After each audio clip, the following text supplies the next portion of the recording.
میں صرف آپ اہل علم ہیں، تربیتی مجلس چل رہی ہے، میں اپنے حلقہ احباب میں بات سمجھانے کے لیے کہہ رہا ہوں کہ میں نے 1985 میں درجہ اولیٰ میں داخلہ لیا تھا، اور ہمارا پہلا گھنٹہ استاد محترم شیخ التفسیر مولانا محمد اسلم شیخ پوری رحمہ اللہ کے پاس ہوتا تھا، اور نحو میر کا تھا۔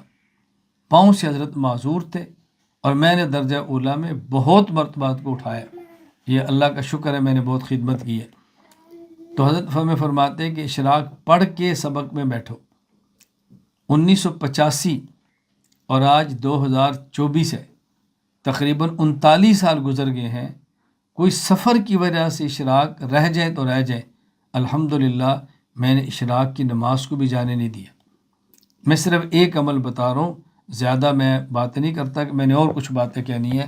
میں صرف کہہ رہا ہوں کہ آدمی کو کس طرح تسلسل کے ساتھ کام کرنا پڑتا ہے تو پھر کام ہوتا ہے، وگرنہ اس کے بغیر کام ممکن نہیں ہوتا۔